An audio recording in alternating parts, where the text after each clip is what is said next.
Hello दोस्तों, कैसे आप सभी दोस्तों। आज हम स्टार्ट करने जा रहे हैं चैप्टर नंबर 11 ऑडिट के फ्री लेक्चर्स की सीरीज में, जिसमें चैप्टर 1 ऑलरेडी कंप्लीट हो चुका है। उसकी प्लेलिस्ट आप सी रिमल्स द एवेंजर चैनल पे देख सकते हैं। आज हम लेक्चर 1 स्टार्ट करने जा रहे हैं चैप्टर 11 में।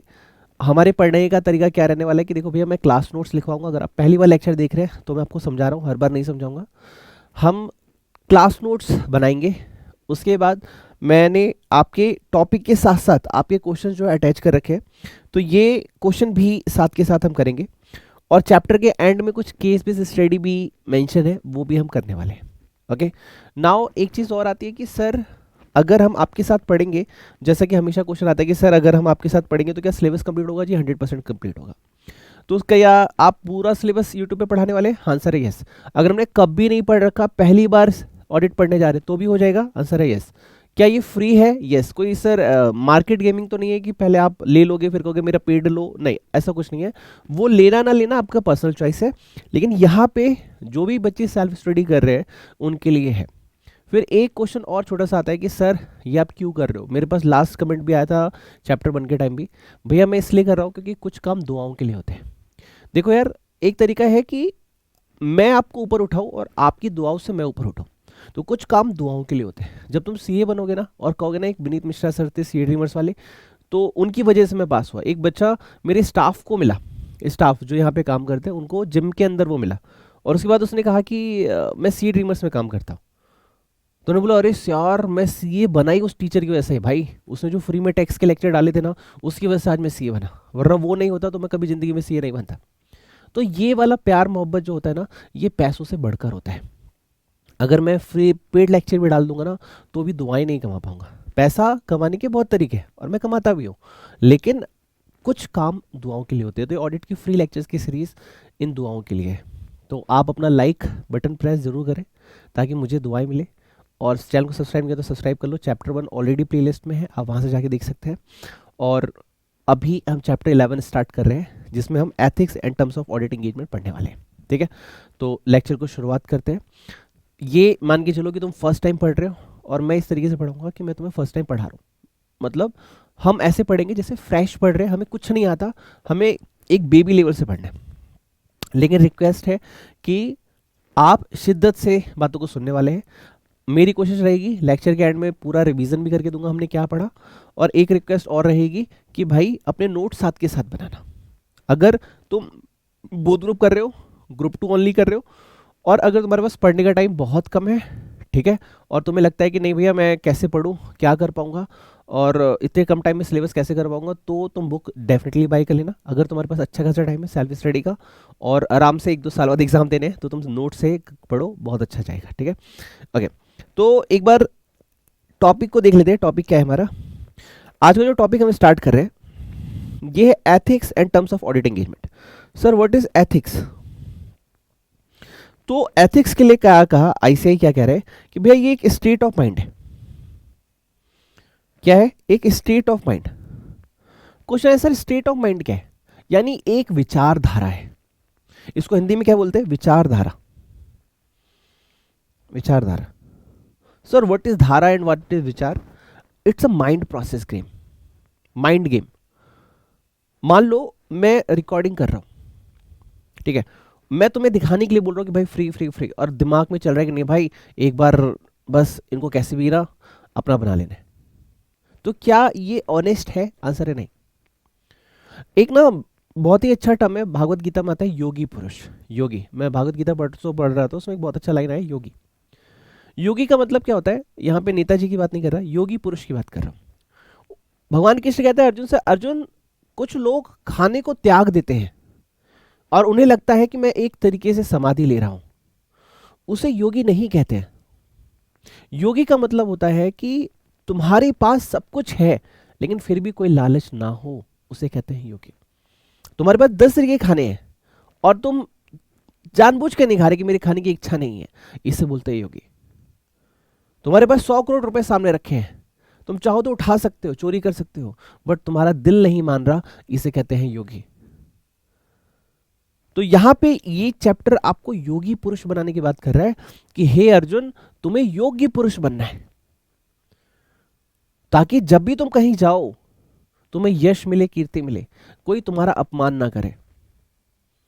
तुम्हें फेम मिले, नेम मिले, कोई तुम्हारा अपमान ना करे, डिसरिस्पेक्ट ना करे। अर्जुन, हे अर्जुन, हमेशा तुम्हें योगी पुरुष की भांति ही अपने जीवन को चलाना है।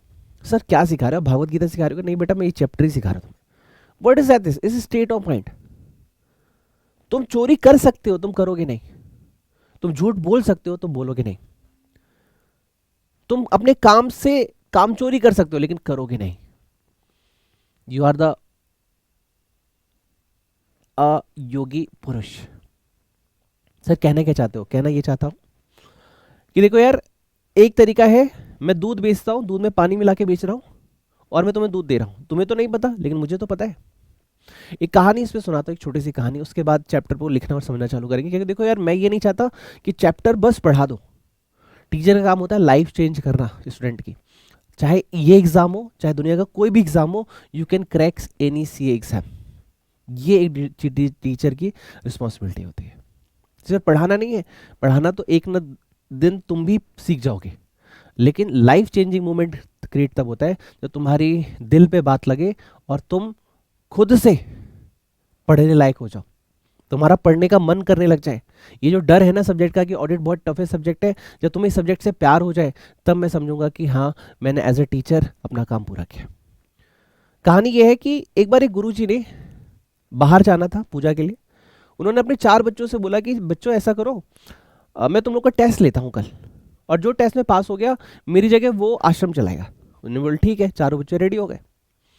अब अगले दिन उन्होंने क्या किया, गुरुजी ने चारों बच्चों को एक छोटी छोटी चिड़िया का बच्चा दे दिया, छोटा सा बर्ड इन द हैंड। उन्हें बोला ऐसा करो, इसे ऐसी जगह ले जाके मारना कि किसी को पता ना चले। 3 बच्चे गए, एक ने पेड़ के नीचे दबा दिया, एक ने पत्थर के नीचे दबा दिया, एक ने किसी एनिमल को फीड कर दिया। सारे बच्चे वापस आ गए। एक बच्चा आया एनिमल को, उस बर्ड को अपने हाथ में लेके। उसने बोला कि गुरुजी, आपने बोला था कि जहां किसी को पता ना चले, लेकिन मुझे और मेरे ईश्वर को पता है कि ये जीव अभी जिंदा है, मैं इसे कैसे मार सकता हूं? मेरा ईश्वर और मैं तो हर जगह साथ हैं, तो मैं ये कैसे कर सकता हूं गुरुजी? तो गुरुजी ने उस बंदे को आश्रम का कैंडिडेट बनाया टॉप लेवल पे। कहने का मतलब एथिक्स मतलब स्टेट ऑफ माइंड। तुम्हें लगता है तुम्हें कोई नहीं देख रहा, लेकिन ऊपर वाला सब देख रहा है, और तुम्हारी वजह से, तुम्हारे कर्मों की वजह से आईसीआई ना बदनाम हो, इसलिए ये चैप्टर बनाया गया कि भाई जो भी कर रहे हो सोच समझ के करो, और करने से पहले एक बार सोचना कि तुम्हारी वजह से हमारी इज्जत का फलूदा ना हो जाए। आइए चैप्टर स्टार्ट करते हैं, ठीक है? आइए आज अब लिखना शुरू करते हैं। थोड़ा सा मीनिंग क्लियर हो गया, अब मैं लिख लिख के समझाऊंगा आपको। Chapter 11।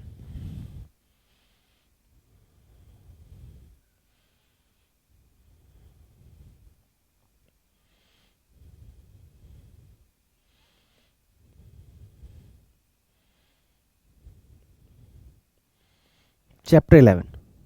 What is Chapter 11? Chapter 11 is ethics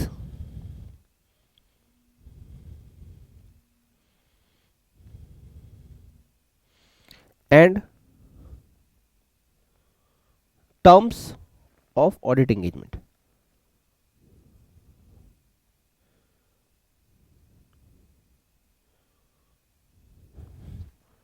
term of audit engagement, यानी ये क्या कह रहा है कि भाई एथिक्स का मतलब है एथिक्स और इसके कुछ टर्म्स।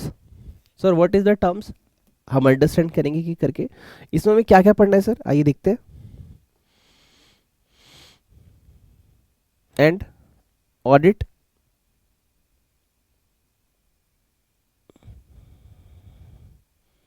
एंगेजमेंट्स। सर ये क्या कहना चाहता है, आइए देखते हैं इसमें क्या क्या पढ़ना है। देखो इसमें एक टर्म्स पढ़नी है, एथिक्स एंड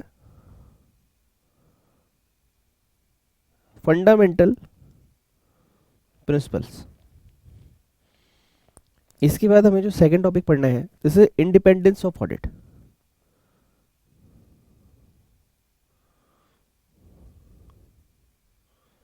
राइट।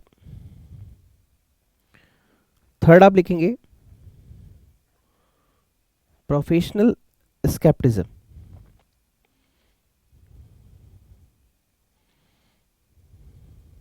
ये मेरा थर्ड टॉपिक होगा। Then we have a fourth topic essay 210 and fifth topic SQC 1 and essay 220। ऐसे क्या होता है, चैप्टर 1 में हमने लास्ट पार्ट में सीखा था स्टैंडर्ड ऑफ ऑडिट। जब हम ऑडिट की एश्योरेंस दे रहे हैं तो किस स्टैंडर्ड को ध्यान में रखते हुए देंगे वो होगा। तो सर ये आपने नाम क्यों नहीं लिखा ऐसे, वो जब पढ़ेंगे तब पढ़ लेंगे। हमें ये समझना है कि भैया ओवरऑल 5 कॉन्सेप्ट में ये चैप्टर चलने वाला है। कॉन्सेप्ट नंबर 1, ठीक है, 2, 3, 4, 5, अराउंड 5 लेक्चर ही इसके ऊपर लगने वाले हैं, क्योंकि आज चैप्टर का बेसिक है तो मैं बहुत ही आराम से चलने वाला हूँ ताकि तुम्हारे माइंड में ये सारे टॉपिक कनेक्ट कर जाएं। अगर कनेक्ट नहीं करेगा तो देखो पढ़ने और पढ़ाने का कोई फायदा नहीं है। मैं चाहता हूँ एंड ऑफ दिस चैप्टर और एंड ऑफ दिस लेक्चर तुम्हें कॉन्फिडेंस आना चाहिए कि हाँ मैं कोई भी क्वेश्चन कर सकता हूँ, मेरे को सारे टॉपिक रिकॉल हो रहे हैं। ठीक है, ओके सर। हाँ सर, कॉन्सेप्ट नंबर 1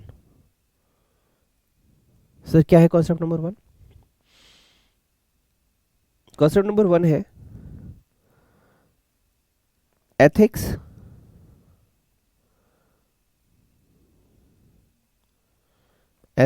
एंड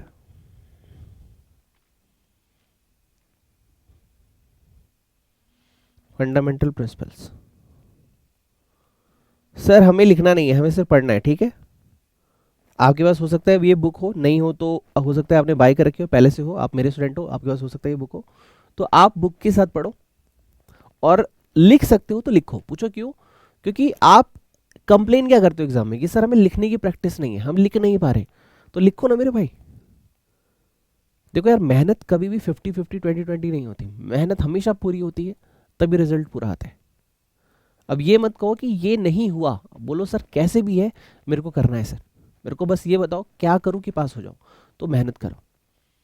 अगर नोट्स बनाओगे 60+ आएंगे, नोट के साथ बुक पढ़ोगे 60 to 80 आएंगे, बुक के साथ जो क्वेश्चन बैंक के अगर उसे कर लिया तुम्हारे 90+ आएंगे। अब तुम डिसाइड करो तुम्हें किस कैटेगरी में। सर हमारे पास बुक नहीं है, तो व्हाट्सएप पे मैसेज करना 9357199404 9357199404, इसका स्क्रीनशॉट लेते हुए कि सर ये वाली बुक चाहिए।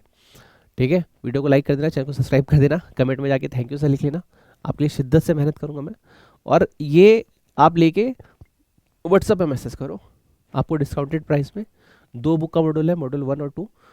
फर्स्ट मॉड्यूल में 5 चैप्टर है, सेकंड मॉड्यूल में 6 चैप्टर है, तो उनका कंपाइलेशन आपको हार्ड कॉपी के साथ घर पे डिलीवर हो जाएगा। ठीक है, पढ़ो और नोट्स बनाओ, मेहनत से भागो मत।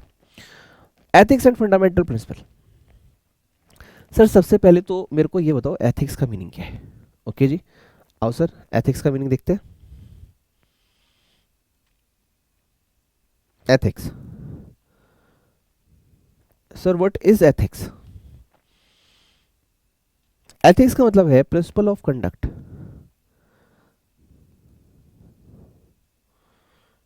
मतलब किस काम को किस तरीके से करना चाहिए, वो है ethics.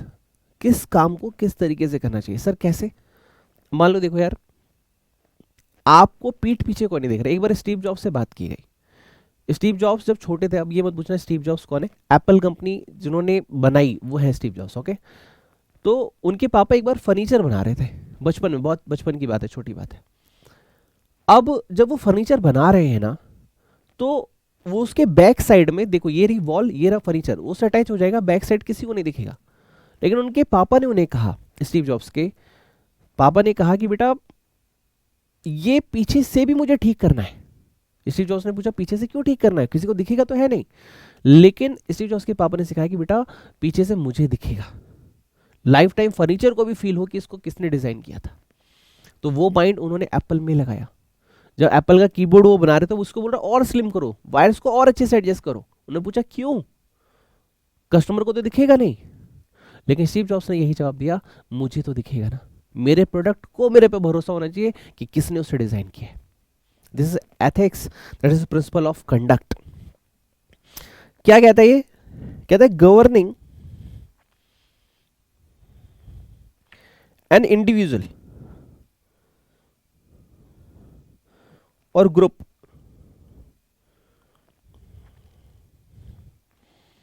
ethics have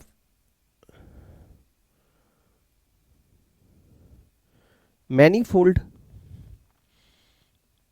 importance in profession of auditing.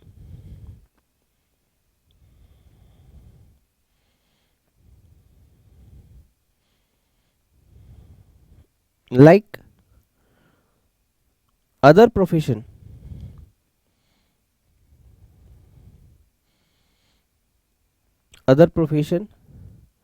as law and medicine. आपने ना मेडिसिन के ऊपर कई बार वेब सीरीज और मूवीज देखी होंगी।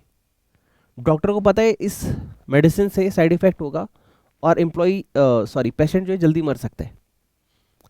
आपने वेब सीरीज देखी होगी कि वो एक्सपेरिमेंट करते हैं लोगों के ऊपर, ट्रायल करते हैं। तो ये वो चीज़ सिखा रहे हैं कि भाई ऐसा नहीं करना चाहिए। तो वही वो बात कह रहे हैं भाई, जैसे लॉ में होता है ना कि लॉ का मिसयूज मत करो कि गुनहगार जो है वो बच जाए और सिर्फ इंसान फंस जाए। उस तरीके से ऑडिटिंग में सिखाया जा रहा है कि भाई ध्यान से सुनो, वर्ड क्या है इसके, जरा ध्यान सुना कि प्रिंसिपल ऑफ कंडक्ट, काम को किस तरीके से किया जाए। गवर्निंग एज एन इंडिविजुअल, अगर आप अकेले सीए हो या फिर आप सीए फर्म के साथ काम कर रहे हो, ये कहने का मतलब क्या है, आप सीए एज एन इंडिविजुअल काम कर रहे हो या फिर as a group, team of engagement एक वर्ड आएगा, ऐसे 2010 में हम पढ़ेंगे उसे, ठीक है। तो group as a CA firm आप काम कर रहे हो, कुछ भी ऐसा मत करना कि मासूम लोगों के साथ धोखा हो जाए। चैप्टर 1 में एक लाइन पढ़ रहे थे कि आपकी जो फाइनेंशियल स्टेटमेंट है वो किसी को मिसलीड ना करे, उसके लिए किन किन बातों का ध्यान देना है। तो वहाँ पे ये बातें नहीं थी, लेकिन यहाँ पे इमोशंस और माइंड दोनों को यूज़ करना सिखाया जाएगा कि भाई दिल के साथ दिमाग और दिमाग के साथ दिल दोनों का बैलेंस लेके चलना है। ऐसा कुछ मत कर देना कि निर्दोष इंसान फंस जाए। एक मूवी थी स्कैम 1992, ठीक है, वेब सीरीज भी थी। उसमें क्या हुआ, वो ऑडिटर को घूस खिला दे रहे, बैंक वालों को घूस खिला दे रहे, घूस खिलाते ब्राइब देते देते देते देते क्या होगा, बहुत बड़ा स्कैम हो गया। सब उसके साथ हाँ हाँ कर रहे थे, सबका फायदा हो रहा था, लेकिन अल्टीमेट क्या हुआ, एक गरीब इंसान फंस गया। तो तुम्हारी वजह से वो एक वर्ड होता है ना भाई, भगवान से डर, वो है ऊपर, वो इंसाफ करेगा, उससे डर। तो एथिक्स यही सिखा रहे हैं भाई, कर्म ऐसा करो। एक गाना है यूट्यूब पे, आप सुनोगे कभी, कर्म करो ऐसा भाई कि पड़े ना फिर पछताना, पड़े ना फिर पछताना। कर्म ऐसा मत करना कि बाद में तुम्हें तकलीफ हो। प्रेमानंद महाराज जी का एक वीडियो देख रहा था कल रात में, उन्होंने एक बहुत अच्छी बात बोली कि तुझे दुख हो रहा है तो जिंदगी में तूने कभी ना कभी किसी को दुख दिया होगा, तुझे सुख हो रहा है तो तूने जिंदगी में कभी ना किसी को सुख दिया होगा, तू बस वही मिल रहा है तुझे जो तूने दुनिया को दिया होगा। अब बुरा मत मानना, एक वर्ड बोल रहा हूं, तुम फेल इसीलिए होते हो क्योंकि कहीं ना कहीं तुम्हारे कर्म फेलियर वाले हैं। जिस दिन तुम्हारे कर्म पास वाले हो जाएंगे तो ऑटोमेटिक पास हो जाएगा मेरे भाई। कमेंट में जाके लिखना, इस बार 100% Karma for CA result audit 60+। इस बार 100% Karma for CA result audit 60+। Sir 60+ क्यों बोल रहे हो? क्योंकि आगे तो तेरी मेहनत है ना भाई, वो तुझे ले जाएगी ऊपर, कोई रोक नहीं पाएगा तुझे। अगर तूने ढंग से मेहनत की है ना, कोई रोक नहीं पाएगा। और मैंने बोला तो क्या लग रहा है आपको सारे बच्चे कमेंट कर देंगे? नहीं, आप में से कोई एक होगा जो रैंक लाएगा, एक होगा जो बोलेगा सर आपकी वजह से पास हो गया। हर कोई तो बस वीडियो देखेंगे, एक बार देखा नहीं देखा, पढ़ा नहीं पढ़ा, मन किया तो देख लिया, मन किया तो नहीं किया। जो मन के मत पे चल रहे हैं ना भाई, वो तो फेल ही होते हैं। अटेम्प्ट पे अटेम्प्ट लगता है, सीरियस नहीं वो लाइफ को लेके। अगर तुम लाइफ को लेके सीरियस हो, कमेंट जरूर करना और दिल से लिखना थैंक यू। और मैं अपनी प्रेयर के बाद आप सबको वर्ड लूँगा, जाओ, गॉड ब्लेस यू, जाके पास हो जा और अपने माँ बाप का नाम रोशन कर। This is ethics. एथिक्स के लिए ये गाना साथ में लिख लो, कर्म करो ऐसा भाई, पड़े ना फिर पछताना। ठीक है, यूट्यूब पे सर्च करना, मिल जाएगा ये गाना। मेरे को याद नहीं आ रहा कहाँ से, लेकिन मैंने सुना था, कर्म करो ऐसा भाई कि पड़े ना फिर पछताना, पड़े ना फिर पछताना। कर्म सोच समझ के करना है। लेकिन सर कर्म करते समय दो बातें और होती है, हम कर्म दिल से करें कि दिमाग से करें। अगला क्वेश्चन यही है कि कर्म दिल से करें कि दिमाग से करें। तो दोनों का बैलेंस लेके चलना भाई। तुम्हारा दिल तुम्हारे दिमाग पे हैवी ना हो जाए, तुम्हारा दिमाग इतना भी क्रूअल ना हो जाए कि वो इंसानियत भूल जाए। समझना, कॉन्सेप्ट को समझना। एक है रेक्टाफिकेशन, एक है मैं समझा रहा हूँ, फीलिंग दे रहा हूँ तुम्हें पूरी। ऐसा भी कर्म मत करना कि दिल तुम्हारा दिमाग पे हैवी हो जाए, और ऐसा भी मत करना कि तुम ह्यूमैनिटी को, इंसानियत को भूल जाओ। ठीक है, तो इसको हम बोलते हैं प्रिंसिपल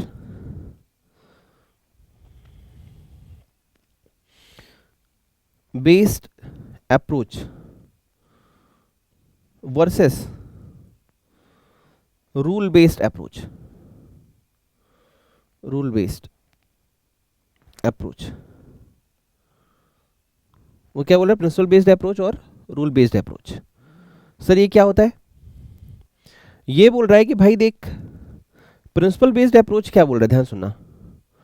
ये बोल रहा है दिल से काम लेना, दिल से। और रूल बेस्ड जो है वो बोल रहा है भाई दिमाग से, दिमाग से। मतलब दिल से काम ले या दिमाग से काम ले। ये क्या बोल रहा है, दिल से काम ले कि दिमाग से काम ले। तो मैं आपको एक सिंपल सा, देखो लाइफ एक होती है थ्योरी पढ़ना और एक है प्रैक्टिकल समझना।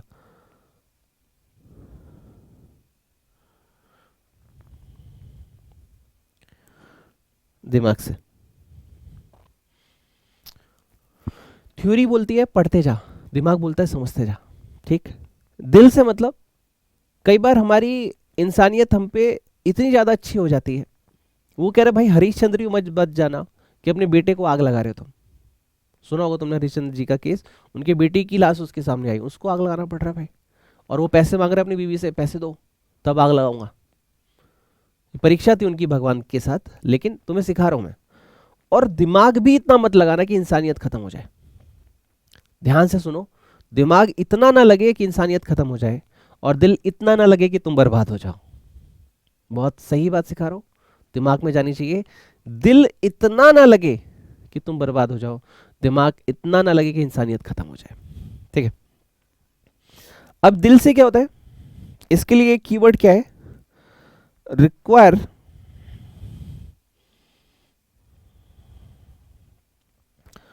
Professional accountant to exercise. Exercise, exercise की स्पेलिंग से लिखी है मैंने, नहीं,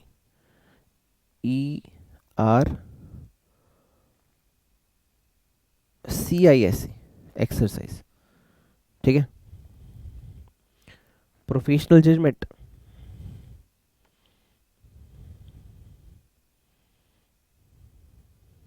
ठीक, based on professional experience, skills and expertise.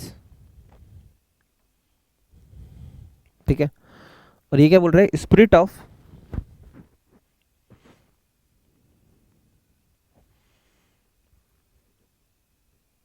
Ethics may be involved।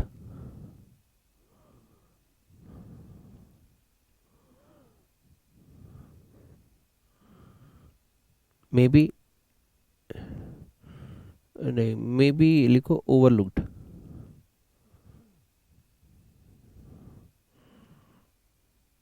Overlooked, इसको बोलते हैं rule based approach is rigid in nature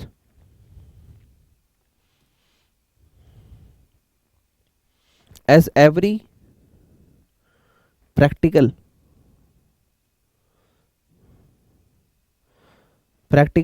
situation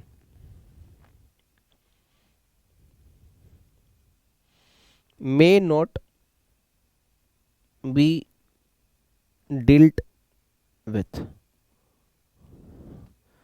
ठीक है,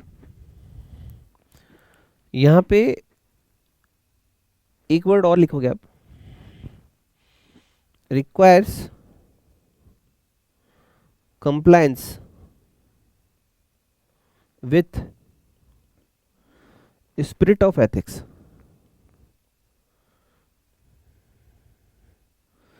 एथिक्स यहां पे लिखो, रिक्वायर्स स्ट्रिक्ट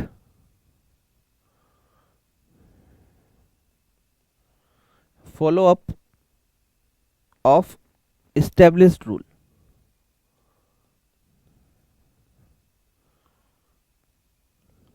ठीक है, तो इसका मतलब समझते एक बार। भाई ये कह रहा है, ध्यान सुनना, require compliance with spirit of ethics, कि भाई हम एथिक्स की आत्मा से, एथिक्स के नजरिए से हम काम करते हैं, हम दिल से काम करते हैं, इंसानियत के साथ काम करते हैं। और ये क्या कह रहे हैं, ध्यान सुनना, ये कह रहा है requires strict follow up established rule, कि भाई जो रूल बने हैं ना वो कर। जैसे आपने फिल्मों में और लाइव में सुना होगा, बॉस में कि तू, मैं जो बोलेगा वही कर, राइट। लवकर पटकन पटकन, हाँ महाराष्ट्रियन वर्ड एक नया सीखा है मैंने अभी। मैं यूपी का हूँ लेकिन आजकल महाराष्ट्र लैंग्वेज से, लवकर लवकर पटकन पटकन मतलब जल्दी जल्दी कर भाई। कहने का मतलब क्या, require strict follow up of established rule, जो कहा वैसे कर।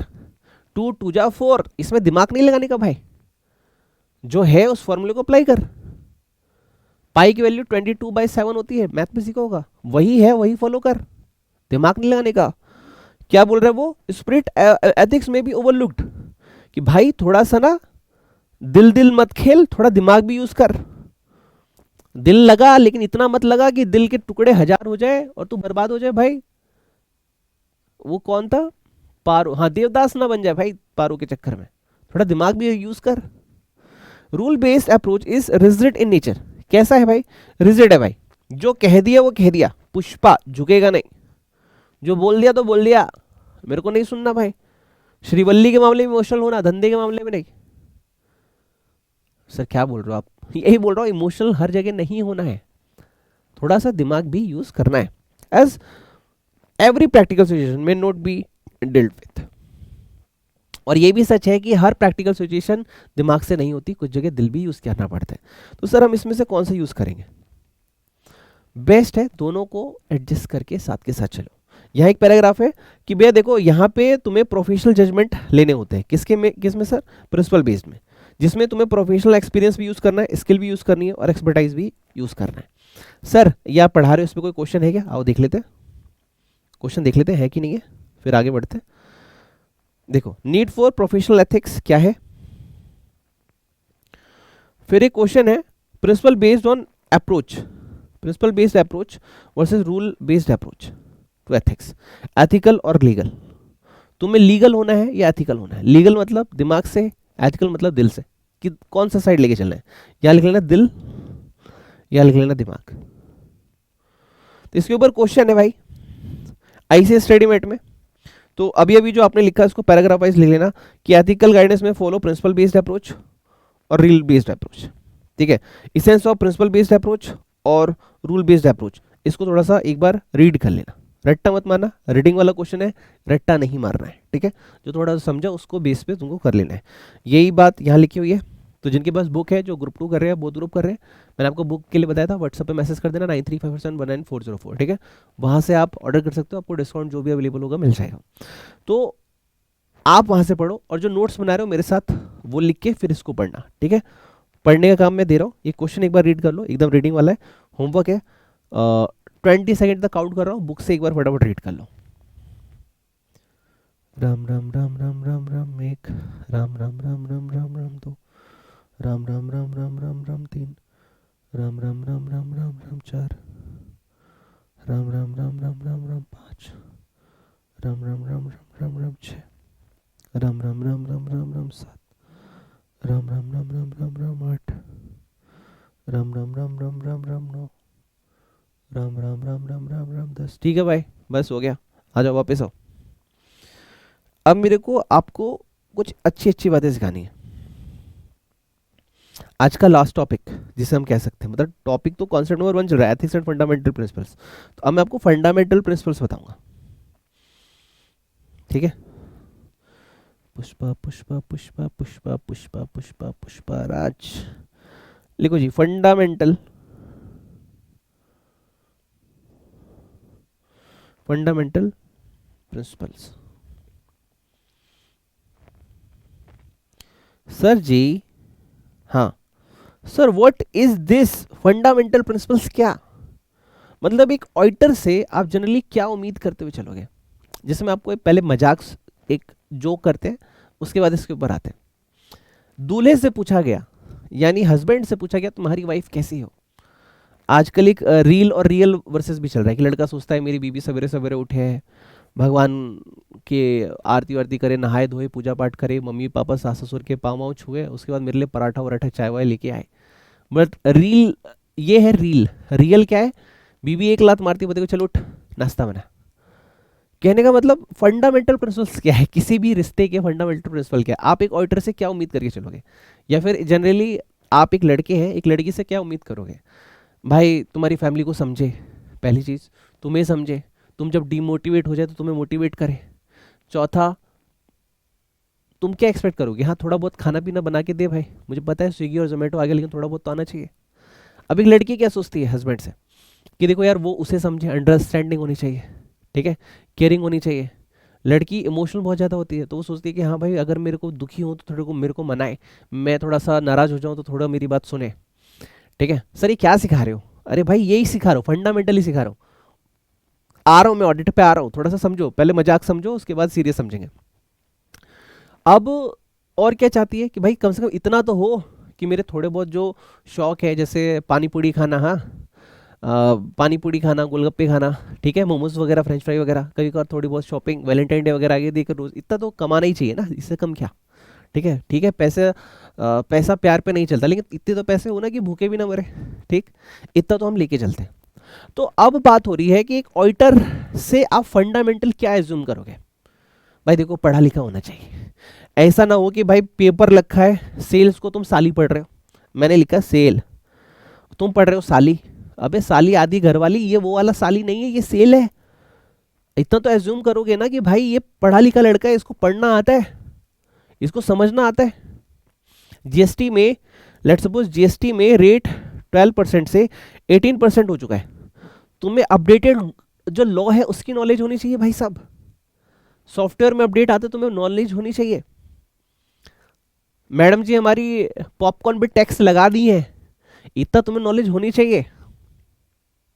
समझ में आ रहा है आपको? अच्छा ऑडिटर कैसा हो? जो हर बात को पचक दे in the sense, Marathi word होता है पचक देना। जैसे युधिष्ठिर जी ने अपनी माता जी कुंती जी को ये श्राप दिया था कि औरतों के पेट में कोई बात नहीं पचेगी। तो अगर आप सीए करने जा रही हैं तो आपको इस लॉ के विपरीत जाना पड़ेगा, अगेंस्ट जाना पड़ेगा, और तुम्हें पेट में बात पचानी आनी चाहिए। यानी तुम्हें अगर कोई सिखाया, कोई बात बताई क्लाइंट ने कि अरे यार मैंने तो टैक्स नहीं भरा यार, इस साल तो लोचा हो गया, तो ये नहीं कि तुम इनकम टैक्स को कॉल करके बोल दो भाई ये नहीं भर रहा है, इसको उठा के ले जाओ। तुम अगर किसी कंपनी के ऑडिटर बन के जा रहे हो तो तुम्हें क्रेडिट वर्थीनेस मेंटेन करनी है। जो उसने बात बताई दिल की, चार दोस्तों में उसका मजाक नहीं बनाना है, उसकी जो क्लाइंट की इंफॉर्मेशन है अपने तक रखनी है। तुम वहां पे गए हो, उसकी फाइल रेडी नहीं है, वो कोई घोटाला करने वाला है, उसने कहा भाई तो गोवा घूम के आना, वैलेंटाइन डे तो आ ही रहा है, जाना एंजॉय कर, क्या जरूरत है काम हम करने की? तो कहा हाँ यार ये मेरे से बहुत प्यार करता है, वो तुम चले गए उसके साथ घूमने और वो पीछे कांड कर रहा है। ऑब्जेक्टिवनेस फॉलो होनी चाहिए। नहीं समझे आप? एक ऑडिटर से क्या उम्मीद लगा के बैठ रहे हो? जैसे आप एक हस्बैंड है तो वाइफ से उम्मीद लगा रहे हैं, वाइफ है तो हस्बैंड से उम्मीद लगा रहे हैं। यहाँ दुनिया आपसे उम्मीद लगा के बैठी है, क्योंकि you are chartered accountant, you are auditor, you are CA Kabir Singh, chapter 1 में सिखाया था मैंने आपको। तो तुमसे भी तो कुछ उम्मीद होनी चाहिए ना भाई। अब जोया भाभी ने चैप्टर 1 ऑब्वियसली तुमने पढ़ा होगा, नहीं पढ़ा तो प्लीज उसको देख के फिर ये लेक्चर देखना। डायरेक्ट जंप करोगे तो हो सकता है मेरे एग्जांपल करेक्ट ना हो। जोया भाभी ने कबीर भैया से बोला बेबी प्लीज साइन कर दो ना। I love you so much, I love you 3000, please sign कर दो, और तुमने साइन कर दिया। ये है तुम्हारा प्रोफेशनलिज्म। बेटा थोड़े से ग्रो अप हो जाओ। वो खान सर बोलते हैं ना, एक अपने कॉमेडियन खान सर जो है वो, अरे यार जिनके अमेजोन पे शो आते हैं, वो एक बहुत कड़क लौंडा बनो भाई। इतनी छोटी छोटी बातों पे इमोशनल होने लग गए और प्रोफेशनल जजमेंट खराब हो जाएगा। थोड़ी तो इज्जत करो। ये चैप्टर आपको यही सिखा रहा है, अपने कोर्स की इज्जत करो। 150 रुपए और नेस्कैफे की कॉफी में अपने ईमान को मत बेको भाई। थोड़ा सा, अगर मान लो, मैं आपको एग्जांपल और देता हूँ, आपको एक बंदे ने 1 लाख रुपए दिया ऑडिट करने की, एक ने 10,000 रुपए दिए, किसको ऑडिट ज्यादा अच्छा करोगे आप? सर 1 लाख वाले का, 10,000 वाले का नहीं करोगे। हाँ सही बात है ना, बट ऐसा नहीं होना चाहिए। तुम्हें अपने वर्ड्स के लिए, तुम्हें अपने वादों के लिए, तुम्हें अपने सर्टिफिकेट के लिए, तुमने जो पढ़ाई की और जिस इंस्टीट्यूट को, Indian chartered accountants of India को तुम रिप्रेजेंट करने जा रहे हो, उसकी इज्जत रखो भाई। एक बार ना बचपन में छोटा था, आपने भी देखा होगा, आमिर खान का एक ऐड आया था। वो क्या कर रहा है, सर्विस देने जा रहा है घर पे, जबकि वो कंपनी का मालिक है। उसमें ये दिखाया गया, उसने बोला आप कौन? उसने, अरे आप तो कंपनी के मालिक। उसने, क्या हुआ? कस्टमर को सर्विस देनी है ना। It means you are representative of that brand ICI. तो ऐसी छिछी वाली हरकत मत करना कि आईसीआई के कॉलर पे दाग आए। एक होता है ना, शेर का बच्चा है तो सामा जी है, तो हाँ शिवाजी का बच्चा श्यामा जी है, तो भाई थोड़ा सा इज्जत रख यार। क्यों 1,500 रुपए के चक्कर में इज्जत खराब कर रहा है? This is fundamental principle. Sir ये कहानी है? नहीं बेटा, अभी तुमको सब लिखवाने वाला हूं, और यही है, और एक एक पढ़ाऊंगा, एक एक लिखवाऊंगा, फिर समझाऊंगा। Sir what is fundamental? आइए देखते हैं व्हाट इज फंडामेंटल। सर क्या क्वेश्चन है इस पे? हाँ बिल्कुल है, आइए दिखाता हूं मैं आपको, पहले समझा दूं।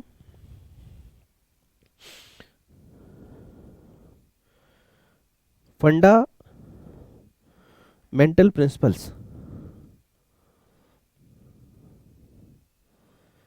established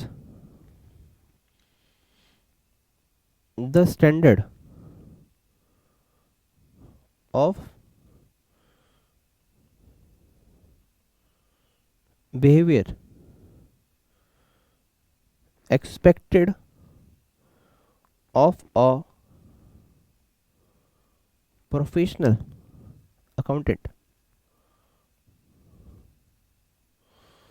भाई तुम एक प्रोफेशनल अकाउंटेंट है, हम ये तो उम्मीद करें ना भाई, तुमको डेबिट क्रेडिट का मतलब समझ में आता है? तुम्हें पता होना चाहिए कैश जो है वो करंट एसेट है, और लैपटॉप जो है वो फिक्स एसेट से, इतना तो पता होना चाहिए ना। तुम्हें आउटस्टैंडिंग रेंट और प्रीपेड रेंट में डिफरेंस तो पता होना चाहिए ना मेरे भाई। एथिकल थोड़ा सा तो हम ये लेके चले ना, फंडामेंटल इतना तो पता होगा तुम्हें, ठीक है। A professional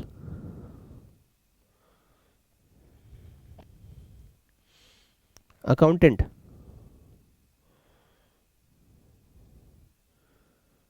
shall comply with each of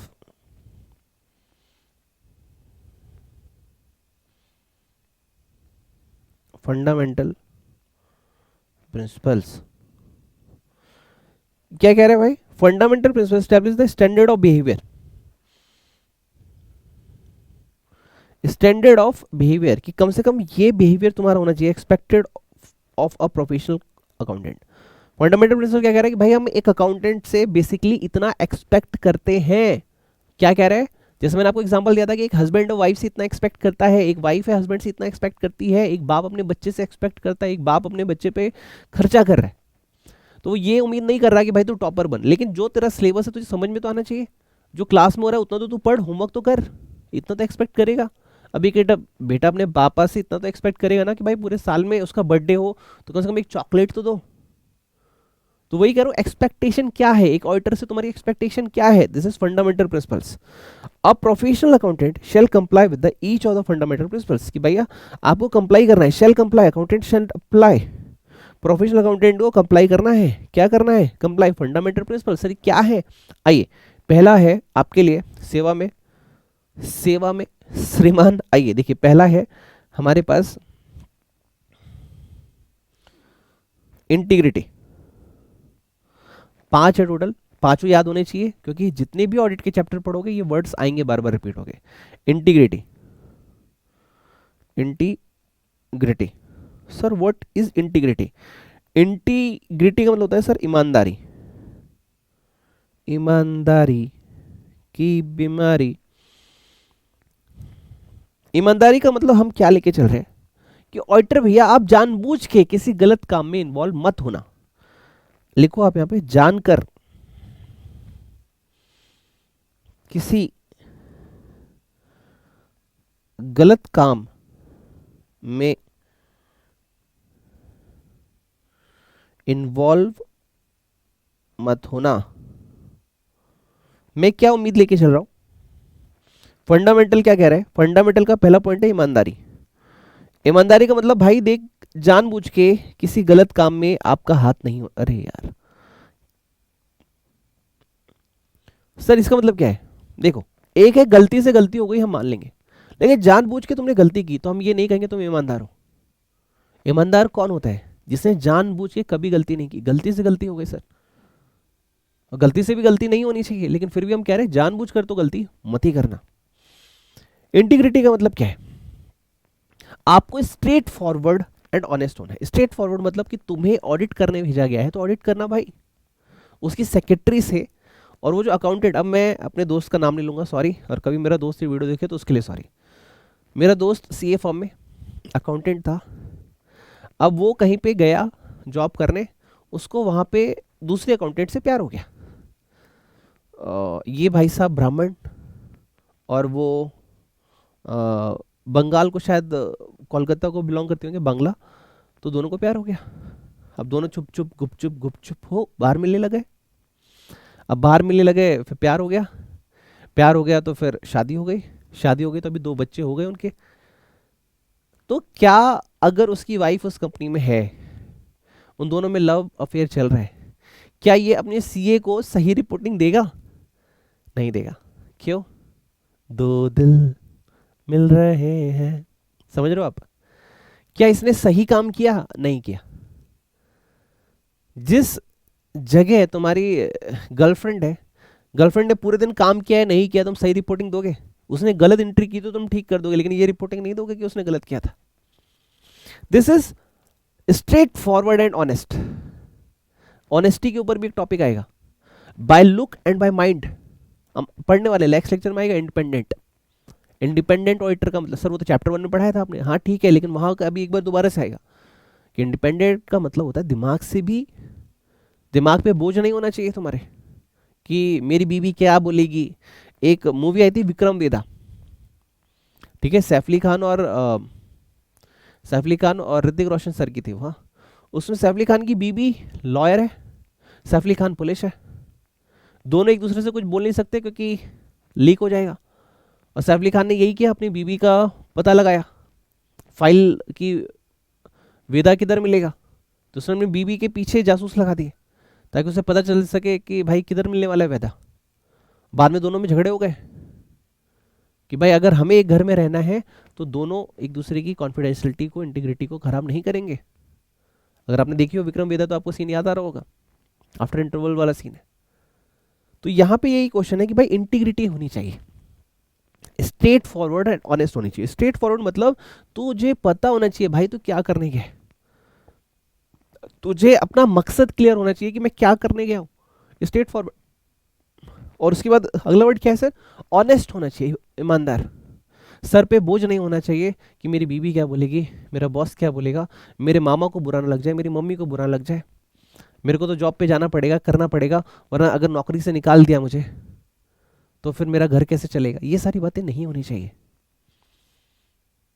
अब यहां भगवान कृष्ण का रोल आ जाता है। हे अर्जुन, तो निष्पक्ष भावना से, एकदम ऑनेस्ट होके भगवान में, अभी प्रेमानंद महाराज जी का एक शॉर्ट देख रहा था वीडियोस में, बहुत अच्छी बात बोली उन्होंने कि देख भाई तुझे जो शक्ति मिली है वो उनकी है, तुझे जो काम मिला है वो उनका है, तो सही है गलत है उनका है।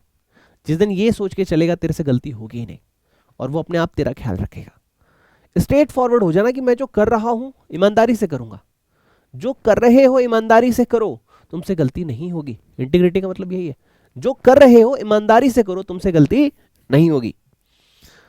तो इसको इंग्लिश में कैसे बोलेंगे भाई? Principle of integrity requires the auditor to be straight forward and honest। हम क्या बोल रहे हैं कि भाई ये कह रहे हैं कि भाई हमारा ऑडिटर कैसा हो, कहते ना हमारा नेता कैसा हो, तो हमारा ऑडिटर कैसा हो? Straight forward and honest. मतलब जिस काम के लिए आपको भेजा गया है वही काम आपके जहन में, आपके दिमाग में होना चाहिए और ऑनेस्ट होना चाहिए। देखो भगवान कृष्ण एक लाइन बोलते हैं भागवत गीता में कि देखो यार, मैं ये नहीं देखता कि कर्म क्या हो रहा है, मैं ये देखता हूं कर्म करने के पीछे का उद्देश्य क्या है। भगवान कृष्ण क्या बोलते हैं? मैं कर्म करने का पीछे का उद्देश्य देखता हूं। यानी तुम एक तो स्ट्रेट फॉरवर्ड काम करो, ऊपर से ऑनेस्ट होकर काम करो, ईमानदारी से, उसका उद्देश्य ऑनेस्टी होना चाहिए। ठीक है, इसका मतलब क्या सर? इट इंप्लाइज, यानी अगर तुम मेरी बात समझ गए तो भगवान कृष्ण क्या बोल रहे हैं? इट इंप्लाइज फेयर डीलिंग्स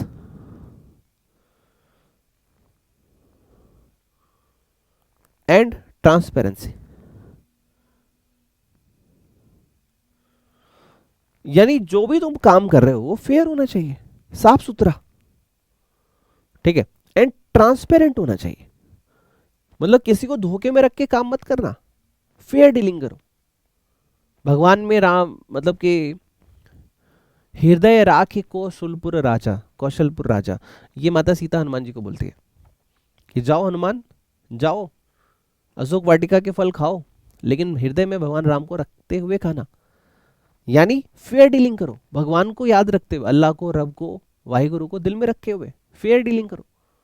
हम किसी को धोखा देने थोड़ा जा रहे हैं भाई, ईमानदारी से काम करने जा रहे हैं। अपना फेयर डीलिंग करो एंड ट्रांसपेरेंसी, धोखा नहीं होना चाहिए, ईमानदारी के साथ काम कर रहे हैं। यहां पे तुम्हें क्या बोल रहे हैं? गुड बॉय, अच्छे बच्चे कैसे? फेयर डीलिंग एंड ट्रांसपेरेंसी जैसे। ठीक है, अब अगला क्या है कि भाई अर्जुन, तुझे किसी भी तरीके से बायस्ड नहीं होना है, गलत लोगों के साथ हाथ नहीं मिलाना है। अगली लाइन क्या कह रही है? गलत लोगों के साथ हाथ नहीं मिलाना है। Auditor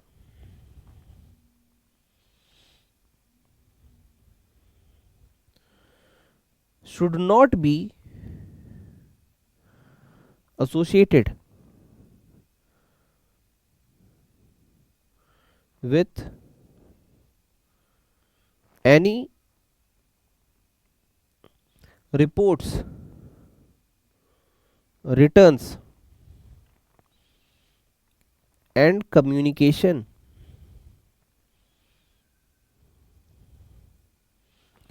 or information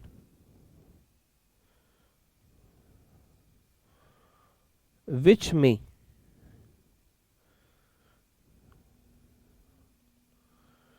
auditor should not be associated with any report, ऐसी रिपोर्ट, ऐसी रिटर्न, ऐसी कम्युनिकेशन, ऐसी इंफॉर्मेशन में आपको शामिल नहीं होना। दो चीजें होंगी, या तो आपने उसमें से सच गायब कर दिया, या तो सच को झूठ बोल दिया, या तो फॉल्स इंफॉर्मेशन है, या तो ओमिटेड इंफॉर्मेशन है। ऐसे किसी भी चीज में ऑडिटर भैया आपको शामिल नहीं होना, वरना भगवान कृष्ण आपका साथ नहीं देंगे। ठीक है, विच में contains any false statement, या तो आप झूठ बोल रहे हो, ठीक है, और मिसलीडिंग, ताकि सामने वाले का नुकसान हो जाए,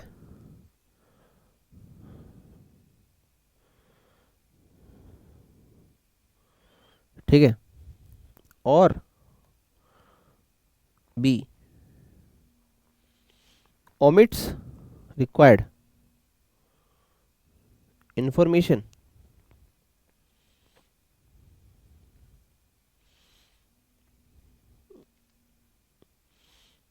where such omission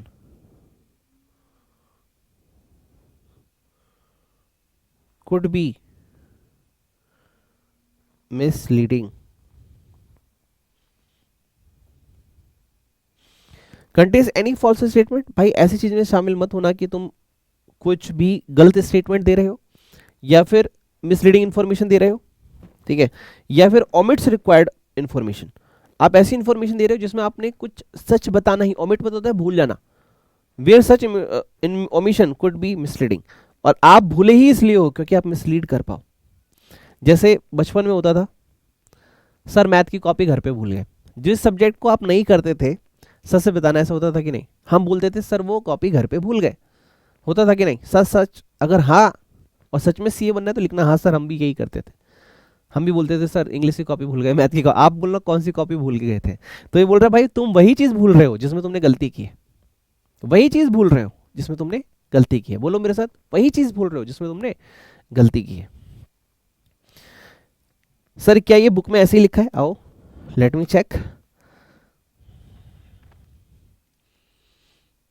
अभी हमने इंटीग्रिटी पढ़ा ना भाई। एक क्वेश्चन है तुम्हारे पास इंटीग्रिटी से रिलेटेड, देखो बुक तो होगी तुम्हारे पास, नहीं है तो कोई बात नहीं, अपने टीचर की देख लो, और नहीं है तो फिर ये वाली बुक से देख लो।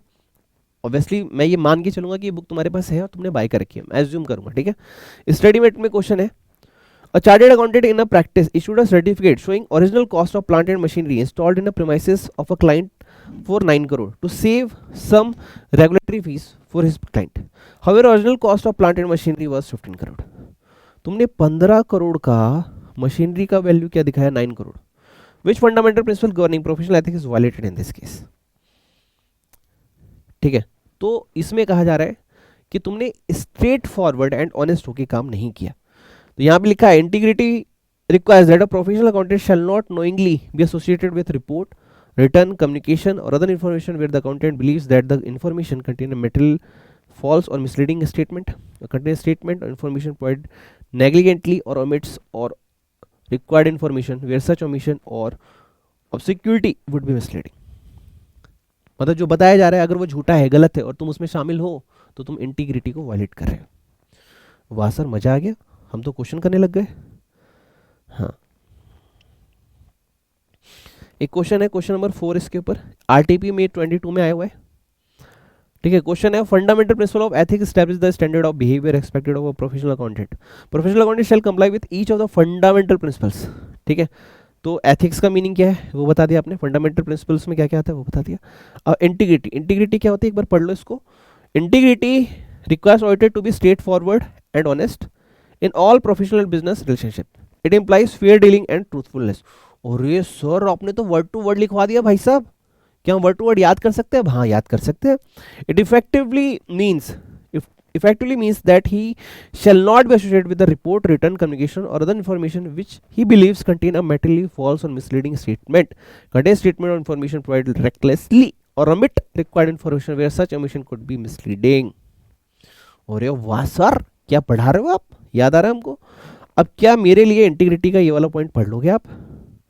मैं एज्यूम कर रहा हूँ आपके हाथ में बुक है और एज्यूम कर रहा हूँ कि अभी आप इसको पढ़ने वाले हो। मैं राम राम 10 तक काउंट कर रहा हूँ। Ram Ram Ram Ram Ram Ram 1, Ram Ram Ram Ram 2, Ram Ram Ram Ram Ram Ram 3, Ram Ram Ram Ram 4, Ram Ram Ram Ram Ram Ram 5, Ram Ram Ram Ram Ram Ram 6, Ram Ram Ram Ram Ram Ram 7, Ram Ram Ram Ram Ram Ram 8, Ram Ram Ram Ram Ram Ram 9, Ram Ram Ram Ram Ram Ram 10। I am assuming that you read it carefully, okay? Straight forward होना चाहिए, ऑनेस्ट होना चाहिए। Integrity implies fair dealing and truthfulness. Professional accountant shall not knowingly, जानबूझकर नहीं होना चाहिए। यही उम्र है प्यारे, कर ले गलती से मिस्टेक नहीं भाबा, इट्स ऑडिटर एथिकल। क्या करते तुम? बेसिक फंडामेंटल है, गलती से मिस्टेक बिल्कुल नहीं करने का। इन्फॉर्मेशन कंटेन मेटेरियली फॉल्स और स्टेटमेंट इन्फॉर्मेशन प्रोवाइडेड नेग्लिजेंटली और ओमिट्स, जानबूझ के तुम भूल रहे हो, तुम वही कॉपी लाना भूल रहे हो जिसका तुमने होमवर्क नहीं किया था, ओके। क्या सर क्या पढ़ाया सर, याद हो गया सर? पहली बार ऑडिट याद हो रहा है सर क्लास के दौरान? Thank you thank you thank you. क्या भाव क्या करते तुम? मेहनत करता भाई, ईमानदारी से कर रहा है, ये सोचे बिना कर रहा है कि मुझे तुम प्यार करोगे कि नहीं करोगे, मुझे रिस्पेक्ट दोगे नहीं करोगे। मैं ये मान के चल रहा हूँ कि आपके अंदर बैठा जो परमात्मा है, मैं उसके लिए ये डिलीवर कर रहा हूँ। अगर आपके अंदर का परमात्मा संतुष्ट हो गया ना, तो ये जो मेरी पूजा है, जो मैं कर रहा हूँ, इससे तुम प्रसन्न हो जाओगे, मेरे को और कुछ नहीं चाहिए भाई। मेरे गुरु को और आपके अंदर बैठे हुए परमात्मा को मेरा प्रणाम है। अगर मुझे कुछ दे सकते हो तो एक थैंक यू दे देना कमेंट बॉक्स में। वीडियो को लाइक नहीं किया तो लाइक कर लेना, चैनल को सब्सक्राइब किया तो सब्सक्राइब कर लेना, और ये वीडियो उन सभी दोस्तों से शेयर जरूर करना जो कि सेल्फ स्टडी कर रहे हैं और ऑडिट में कई अटेम्प्ट से फेल हो रहे हैं, प्लीज। ओके सर, अगला पॉइंट क्या है सर? अगला है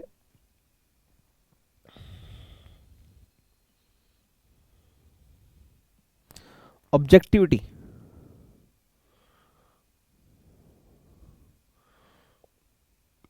objectivity sir, what is objectivity?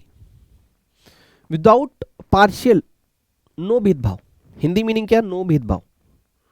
No भेदभाव। सर व्हाट इज भेदभाव?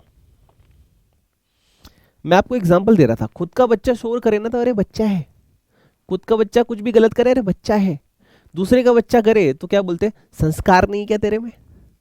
तुम्हारे रिलेटिव होंगे पक्का ऐसे, कोई ना कोई चाचा मामा बुआ काका एक तो एक होंगे, नाम का लिखना उसका, जो भी तुम्हारा रिलेटिव हो। खुद का बच्चा सी में फेल हो जाए, अरे सीए बहुत टफ है, और तुम अगर फेल हो जाओ, अरे आपके लड़के को तो दुकान पे बैठा हो भाई साहब, क्या करवा रहे हो सीए भी से। देखो यार, एक वर्ड होता है, हनुमान चालीसा में है, श्री गुरु चरण सरोज रज निज मन मुकुर सुधार, कि अपने गुरु की चरणों से अपने अंदर के मैल को साफ करो ताकि तुम निष्पक्ष भाव से इस दुनिया को देख पाओ। निष्पक्ष मतलब क्या? Objectivity.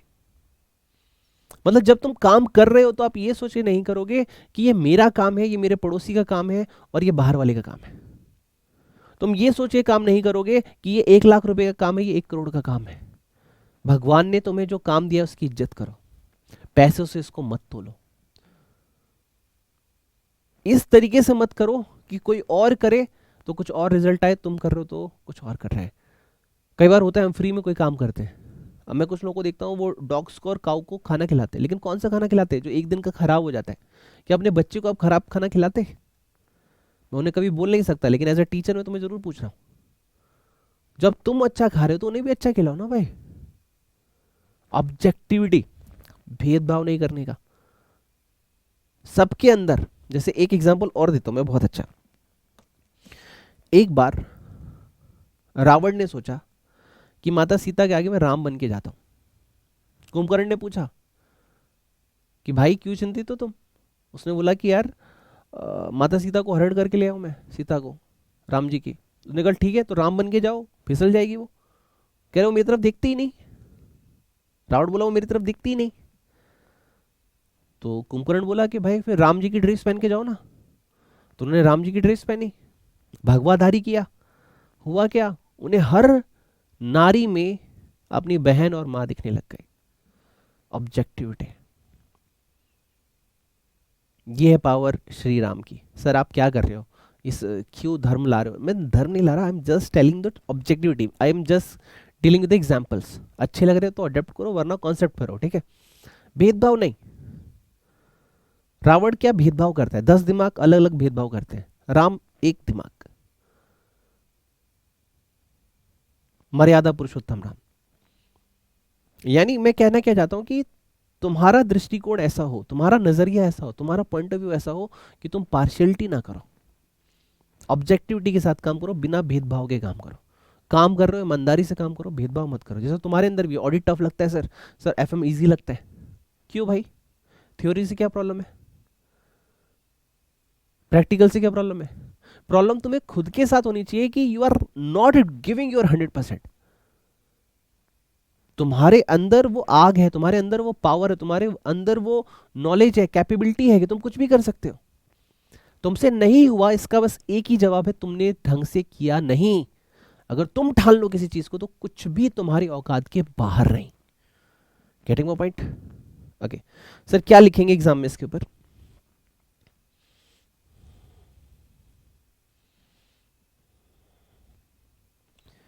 Principle of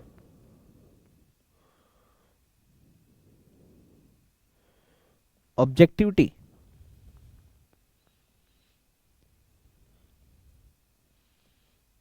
required that the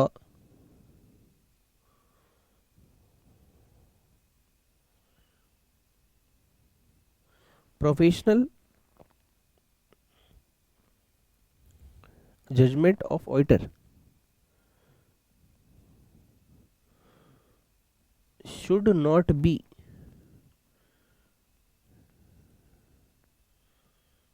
compromised due to any biasness, conflict of interest,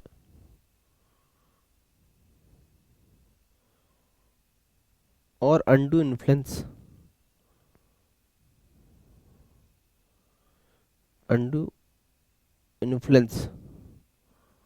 of others.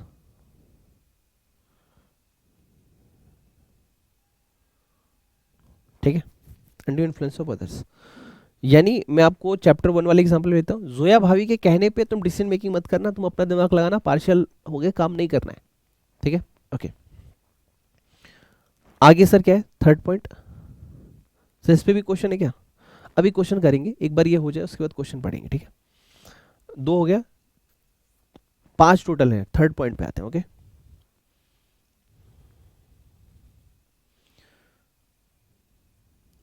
Third है प्रोफेशनल कंपिटेंस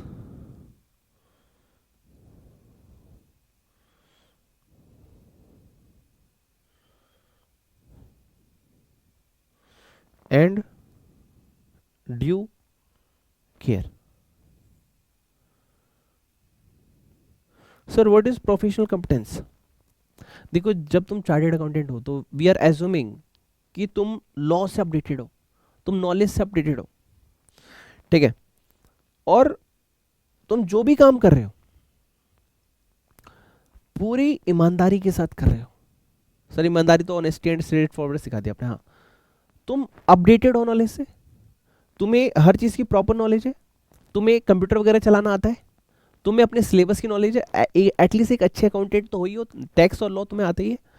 प्रोफेशनल कंपिटेंस मतलब हम ये मान के चल रहे हैं कि जब हम एक ऑडिटर को बुला रहे हैं, कंपनी वाले कह रहे हैं भाई जब हम ऑडिटर को बुला रहे हैं तो हमसे ये नहीं पूछे भाई कंपनी एक्ट 1956 लगेगा कि 2013, भाई एलएलपी एक्ट और पार्टनरशिप एक्ट में क्या फर्क होता है। सर जीपी रेशियो का मतलब, जीपी की फुल फॉर्म बता दो। सर आरओआई क्या होता है? सर अर्निंग पर शेयर क्या होता है? अरे भाई थोड़ा बहुत तुम पढ़ क्या हो यार। एएस1 क्या होता है? सर फंडामेंटल बेसिक एजम्पशंस क्या होते हैं एएस1 की? Sir going concern consistency accrual. Okay, ये सब पढ़ क्या हो यार। वो ये बोल रहा भाई सीए बन गए, सर्टिफिकेट तो है लेकिन नॉलेज नहीं है। ऐसे चार्टर्ड अकाउंटेंट मत बनो, ऐसे डॉक्टर मत बनो कि पेशेंट के पेट में ऑपरेशन करके घड़ी छोड़ाए। ऐसे डॉक्टर नहीं बनना है। ऐसा बनो कि भाई काम काबिलियत के साथ हो, काबिलियत भी होनी चाहिए तुम्हारे पास। ये हेडिंग यही है, काबिलियत है क्या? You have competence. योग्य बन के जाओ। सिर्फ सर्टिफिकेट वाला सीए नहीं चाहिए, वो चाहिए जिसको उसका मतलब पता हो, टर्म्स पता हो, जो घोल के पी के आया हो। राम राम की माला, रुद्राक्ष माला नहीं पहननी है, बस पहनो अच्छी बात है, लेकिन दिल में भी राम होना चाहिए। एक लाइन भी है, मुंह में राम बगल में छुरी। मैंने एक बात देखी है, बुरा मत मानना, ओशो भी यही कहते हैं कि जितने लोग ज्यादा बेईमान होते हैं वो उतने ज्यादा स्टेटस लगाते हैं भगवान की। सॉरी टू मेंशन, किसी को हर्ट नहीं करना चाहता मैं, ओशो यही कहते हैं। जो इंसान जितना दोगला होता है उतना ज्यादा भगवान का नाम लेता है, और जो इंसान जितना ईमानदार होता है वो अपनी मेहनत और ईमानदारी से काम करता है, और लोग उसकी वजह से भगवान का नाम लेते हैं कि जा भगवान तेरा ख्याल रखेगा भाई, भगवान तेरा टीचर तेरे को बोलेगा जा बेटा जा, तू पेपर दे, तू पास होगा। तेरी मेहनत देख के बोलना चाहिए यार, तुम्हारी मेहनत इतनी काबिलियत से होनी चाहिए। सिर्फ फोन है, लैपटॉप, अब जैसे कई बार होता है सॉफ्टवेयर इंस्टॉल नहीं होता बच्चों से, लॉगिन कैसे होता है नहीं पता उन्हें, लेक्चर्स देखने हैं। मैं मनी मन सोचता हूँ तुम सीए सच में कर रहे हो? गूगल ड्राइव क्या होती है नहीं पता, तो भाई थोड़ा टेक्निकली थोड़ा सा आना चाहिए तुम्हें। तुम्हें टैली के अंदर जनरल एंट्री डालना नहीं आता, कैसे सीओ तुम? तो ये लाइन और ये पैराग्राफ तुम्हें यही सिखा रहा है कि भाई थोड़ा सा इज्जत का ख्याल रखना आईसीआई की, सिर्फ सर्टिफिकेट लेके मत पहुंच जाना कि I am chartered accountant, no, you have knowledge, full depth knowledge of that subject, ठीक है। Attain and maintain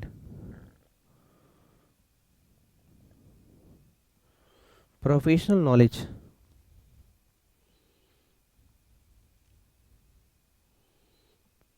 and skills. Attain and maintain professional knowledge and skills की भाई साहब सर्टिफिकेट नहीं, तुम्हारे पास ज्ञान भी होना चाहिए। उस ज्ञान को, एक नॉलेज है, एक एप्लीकेशन, यानी स्किल कब आती है आपके पास? जैसे मैं पढ़ा रहा हूँ, मेरे पास स्किल कैसे आ रही है? क्योंकि मेरे पास ज्ञान भी है और उसका अभ्यास भी है। तो हे कौनते, तुम युद्ध तभी जीतोगे जब ज्ञान और अभ्यास दोनों होगा। नॉलेज भी होनी चाहिए और स्किल भी होनी चाहिए, ठीक है। To that level, so as to ensure that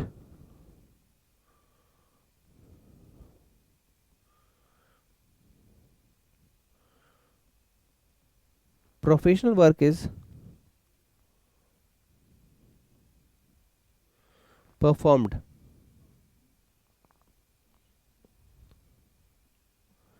in accordance with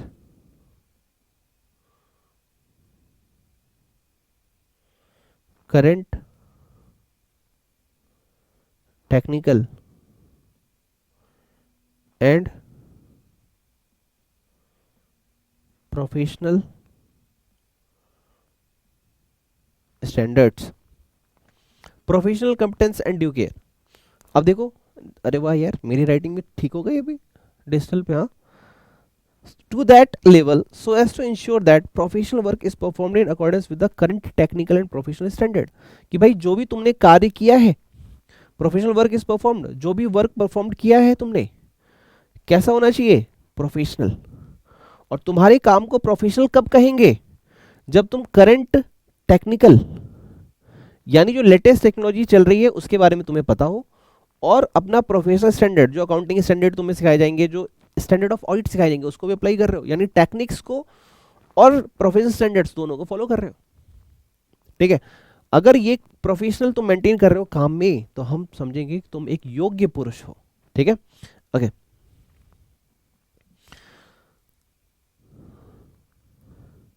B is act डेलिगेंटली,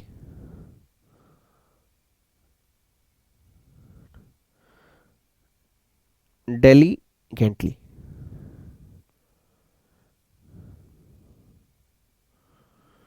act diligently and in accordance with technical and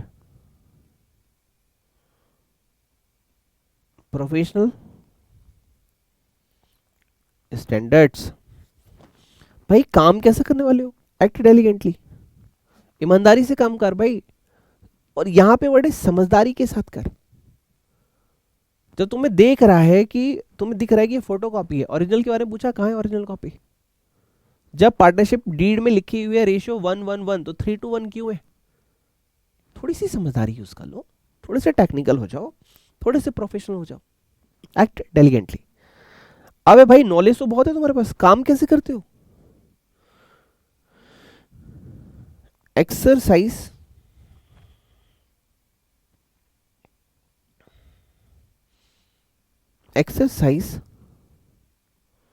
due care. भाई सावधानी भी रखनी है, ये नहीं कि काम पे काम करे जा रहे हो, सावधानी रखना कि जो काम मैं कर रहा हूं वो सही से कर रहा हूं कि नहीं कर रहा हूं। While performing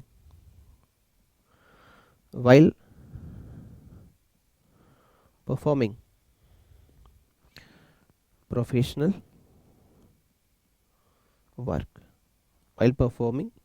work, this is your paragraph. I hope मेरे साथ लिख लिया आपने, ठीक है सर। दो बातें और लिखनी है छोटी छोटी, नेक्स्ट 10 मिनट्स में लेक्चर खत्म हो जाएगा, फिर एक क्वेश्चन करेंगे, फिर रिवीजन करेंगे, हो जाएगा, ठीक है। ओके, एक क्वेश्चन था शायद इसके ऊपर, देखो तो मैं,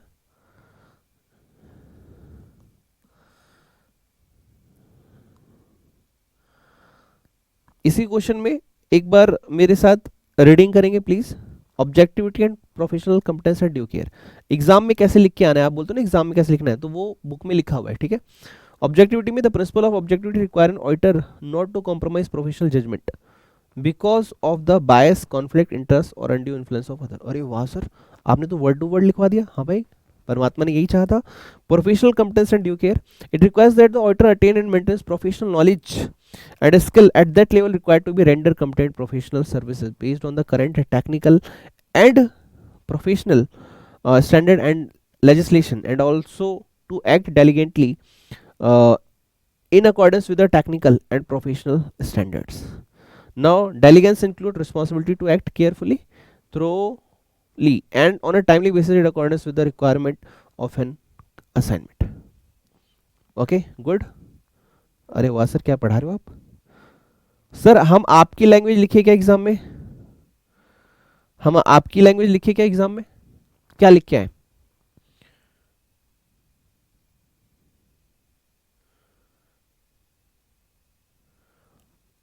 या फिर बुक की लैंग्वेज लिख के आए, जो तुम्हें याद हो जाए, जो तुम्हें अच्छी लगे।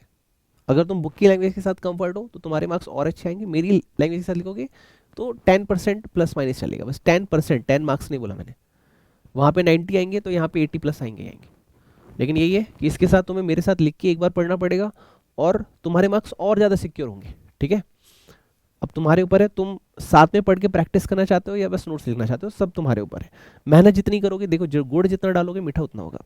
एक क्वेश्चन है, CAP Suryakantam has conducted audit of the account or entity of particular year.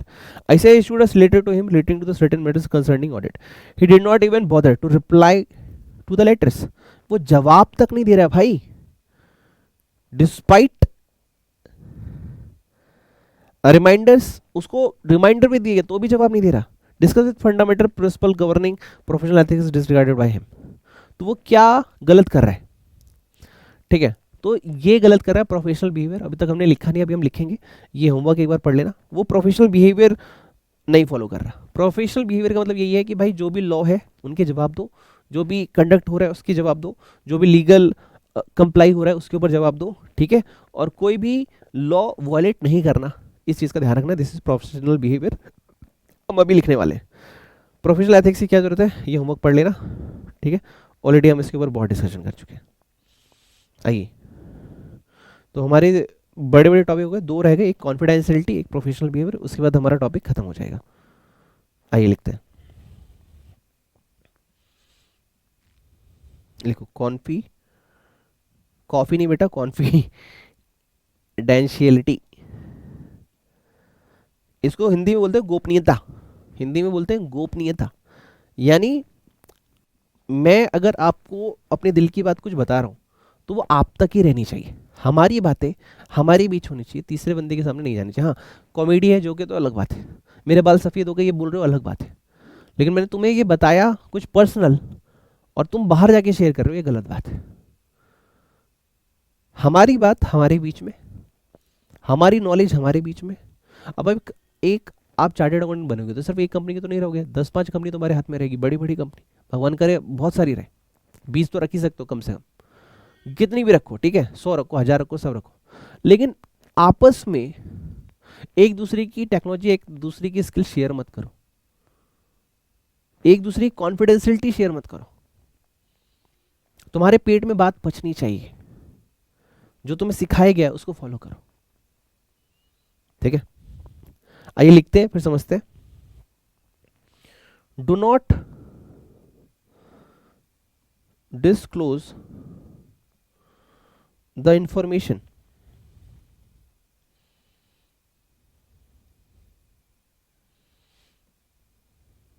acquired during the course of professional work with the others, with the others. भाई देखो, किसी और के साथ वो बातें डिस्कस नहीं करनी है, अनलेस, यहाँ पे एक वर्ड आता है unless. Sir what is unless? कुछ केसेस में आप बता सकते हो, जैसे इस बंदे ने जिसका आप ऑडिट कर रहे हो बहुत बड़ा लॉ वायलेट किया है, स्कैम 1992 वायलेट किया है, सारे लोग चुप है, चुप क्यों, बताओ ना क्या दिक्कत है। उसके बाद क्लाइंट और एम्प्लॉय, आपका क्लाइंट ही आपसे पूछ रहा है कि बताओ यार मेरा प्रॉफिट इस साल कितना हुआ है। मैं अपने अकाउंटेंट से, अपने सीए से बोलूँ कि भाई मेरे को बताओ इस साल मेरा प्रॉफिट कितना हो रहा है, लॉस कितना हो रहा है, कितने लोन है टोटल बताओ, तो क्या मुझे ही नहीं बताओगे? मुझे तो बताओ यार। एक है लॉ रेगुलेशंस, लॉ पूछ रहा है। थर्ड है प्रोफेशनल ड्यूटी टू डिस्क्लोज। आपने चैप्टर 1 में पढ़ा था एसए होते हैं, स्टैंडर्ड ऑफ ऑडिट होते हैं, राइट? इस चैप्टर में भी हम एसए 2010 और 220 पढ़ने वाले हैं। अगर कहीं एसए में लिखा है साफ साफ कि यहाँ पे वो चीज़ें डिस्क्लोज करनी पड़ेंगी, तो आपको डिस्क्लोज करनी पड़ेंगी as per requirement of assess. Client पूछ रहा है तब, थर्ड लॉ पूछ रहा है तब, ठीक है। तीन बातों के केस में आपको कॉन्फिडेंशियलिटी जो है उसकी बातें बतानी पड़ेंगी, अनलेस, ठीक है। अनलेस में क्या क्या लिखोगे आप? Unless A required by law और रेगुलेशन, लॉ ने आपसे पूछा तो, ठीक है। B permitted by client, client खुद बता रहा है तब। एम्प्लॉयर, और C there is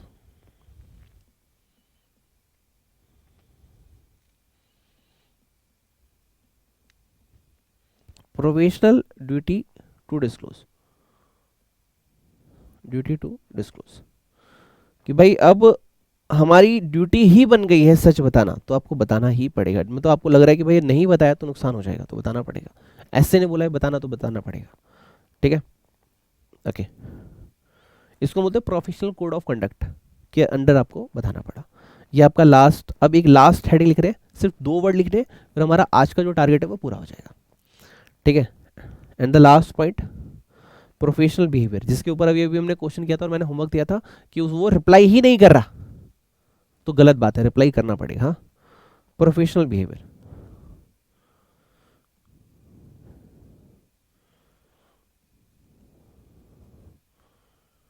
professional behaviour. Sir professional behaviour क्या होता है? छिछोरी हरकतें मत करो। तुम एक पढ़े लिखे बंदे हो, तो पढ़े लिखे लोगों की तरह, अब मान लो तुमसे मेल कोई कर रहा है, रिप्लाई करो ना।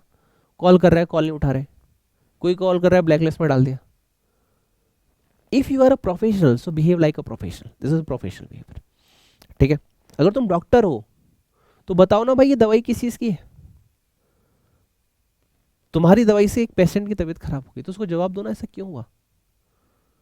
प्रोफेशनल हो। अगर तुम एक चार्टर्ड अकाउंटेंट हो, प्रोफेशनल हो, तो मेल का रिप्लाई करो, चीजों का रिप्लाई करो, क्लाइंट कुछ पूछ रहा है जवाब दो, ऐसा क्यों। अब जैसे मैं आपको एक सीए भैया का ही नाम तो नहीं ले सकता, यूट्यूब है वो भी पता चला, उनकी दोस्त ने देख के उनको ही बता दिया, ठीक है। एक तो यूट्यूब पे होने का यही होता है, कोई एग्जांपल तो नाम सीक्रेट रखना पड़ता है, ये भी कॉन्फिडेंशियलिटी है। मैंने उन्हें एक क्लाइंट दिलाए, मैंने कहा कि भैया इनका काम देख लेना आप, उनका ठीक है। अब वो बंदा रिटर्न फाइल नहीं कर रहा। मैंने पूछा क्यों? कह रहे यार फीस नहीं आई। अरे ठीक है ना, फीस आती जाती रहेगी यार, उसने मना नहीं किया, दे रहा है, वो है नहीं अभी, या फिर हो सकता है इस महीने उसकी सेल नहीं हुई, तो क्या रिटर्न फाइल नहीं करोगे? एक बार क्या हुआ था शुरू शुरू में 2016-17 की बात थी, 18 की बात लेके चलता, 2019 लॉकडाउन से पहले। हाँ, मैंने बोला भैया जीएसटी की रिटर्न फाइल कर दो, उसने मेरी रिटर्न फाइल नहीं की, एक दिन लेट फाइल की। मैंने कहा भाई क्यों लेट फाइल की? तो कह रहा यार तुमसे पहले भी तो औरों के काम होते हैं, सबसे पहले तुम्हारे ही काम देखूं। मैंने 2 दिन के अंदर सीए बदल दिया। मैंने कहा अबे जा तू, नहीं चाहिए। Where is your professional behaviour? क्या आप क्लाइंट को यह जवाब दोगे कि तुम्हारा काम इसलिए नहीं हुआ क्योंकि मेरे पास बहुत सारा काम है, इसलिए काम नहीं हुआ क्योंकि सर्वर डाउन चल रहा है, इसलिए काम नहीं हुआ क्योंकि लड़के छुट्टी पे है? What is your reply? This is professional behavior. Auditor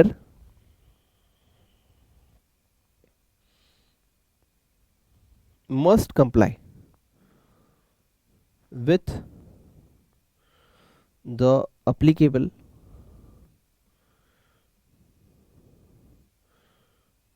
legal and regulatory requirements and should avoid any conduct that discredit the profession. Auditor must comply with the applicable legal and regulatory requirement. यार इस पे question पढ़ो, वो तुम्हें जवाब मांग रहे हैं भाई, मेल कर रहे हैं, नोटिस भेज रहे हैं, बार बार भेज रहे हैं, बार बार रिमाइंडर दे रहे हैं, तो रिप्लाई नहीं करे। ए पुष्पा झुकेगा, अरे पुष्पा ठीक है मत झुक यार, लेकिन लॉ तो कंप्लाई कर भाई, क्या चल रहा है। ओके तो इसके ऊपर क्वेश्चन हम रीड कर रहे थे, एक बार वो कर लेते, उसके बाद बस ऑडियो रिकॉर्ड कर रहा हूँ मैं। आई होप आपने एंजॉय किया। अगर आपको लगता है कि मैंने मेहनत ईमानदारी से की है तो वीडियो को लाइक जरूर प्रेस करना, कमेंट में एक थैंक्स लिख देना, मुझे बहुत अच्छा लगेगा कि मैं और मेहनत करूं और डेडिकेशन के साथ। और अपने उन दोस्तों में जो ऑडिट सेल्फ स्टडी कर रहे हैं, जिनको लग रहा है कि हाँ बहुत दिनों से सीए क्लियर नहीं हो रहा, उनको जरूर शेयर करना, ठीक है। और कोई शिकायत हो तो व्हाट्सअप नंबर है 9357199404। Okay, confidentiality. What is confidentiality? Confidentiality principle require an auditor to respect the confidentiality of information required as a result of profession or business relationship। इसमें unless वर्ड मिसिंग है, unless यहाँ पे होना चाहिए, आप लिख देना। लॉ ने डिमांड किया हो, क्लाइंट ने डिमांड किया हो, या फिर कोड ऑफ ऑडिट के थ्रू बताना पड़े, हाँ जहाँ रिस्पॉन्सिबिलिटी बन गई बताना ही पड़ेगा, वो बताना पड़ेगा। Professional audit requires an auditor to comply with the relevant laws and regulations, avoid any conduct he knows should might discredit the provision. यानी आपके प्रोफेशन की बेइज्जती हो रही है, ऐसा काम मत करवाना, ठीक है। अब ये सारी चीज़ें ऑलरेडी बुक में है, आप थोड़ा सा बुक से भी पढ़ लेना अगर तुम्हारे पास बुक है तो, और नहीं है तो नोट्स में लिखवा दिए। बुक से एक बार पढ़ लोगे तो थोड़ी सी और ज़्यादा लैंग्वेज क्लियर हो जाएगी, थोड़ा सा और ज़्यादा तुम्हारे अंदर निखार हो जाएगा। देखो यार, जो जेमस्टाइन होता है ना, जैसे आपने सुना होगा नीलम पन्ना, ठीक है, Emerald, yellow sapphire, blue sapphire, जो जेमस्टोन जितना सुंदर होता है ना उसकी वैल्यू उतनी हाई होती है। सोने से भी ज्यादा वैल्यू होती है भाई साहब, हीरे से भी ज्यादा वैल्यू होती है जेमस्टोन की। तो आपके अंदर भी जितनी पॉलिश लगेगी ना, उतनी ज्यादा तुम्हारे मार्क्स ऐड होंगे, जितने ज्यादा तुम क्वेश्चंस की प्रैक्टिस। अब देखो ये 4 क्वेश्चन है, अब तक 4 क्वेश्चन हुए मेरे लिए। अगर तुम्हें सच में 100 आउट ऑफ 100 चाहिए, प्रॉमिस करो नेक्स्ट लेक्चर कल परसों में आ जाएगा, ये चारों क्वेश्चन एक बार रिटर्न प्रैक्टिस करोगे, बुक देखो, लिखो और मैच करो, ठीक है। प्लीज, शॉर्टकट सक्सेस का शॉर्टकट नहीं होता, सक्सेस की पूरी मेहनत होती है। जैसा मैं आपको चैप्टर 1 में बोल रहा था कि भाई मेहनत इतनी कर दो ना कि महादेव तीसरा नेत्र भी खोले ना तो उनको सिर्फ आपकी मेहनत दिखाई दे कि he did very well, he did very well। कोई एक्सक्यूज नहीं कि भाई इस वजह से नहीं हुआ, हर वजह कोई भी हो, आई डिड माई बेस्ट, वजह कोई भी हो, आई डिड माई बेस्ट, वजह कोई भी हो, I did my best. Leave the rest, I am at the top because of my parents, because of my teacher, because of my hard work। गिराने वाले तो आते रहेंगे, गिरने वाले गिर के जाते रहेंगे, लेकिन जो एंड तक रह जाए वो होता है चैंपियन।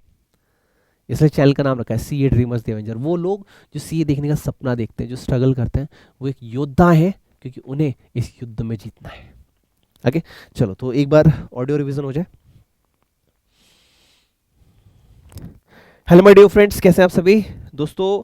हम कर रहे हैं चैप्टर 11 का पार्ट 1 ऑडियो रिकॉर्डिंग। ओके, तो चैप्टर 11 बेसिक में हमने जो भी सीखा वो पार्ट 1 में वो हम यहाँ पे रिकॉर्ड करने जा रहे हैं। लेक्चर्स ऑलरेडी यूट्यूब पे अवेलेबल है, आप वहाँ से जाके फुल वीडियो देख सकते हैं, जो अराउंड 1 आवर 20 मिनट्स का है। समराइज में जितनी भी चीज़ें हो सकेंगी हम एक बार रिवाइज करेंगे, जो कि टेस्ट के टाइम, रिविजन के टाइम या एग्जाम के टाइम आपके डेफिनेटली काम आएगी।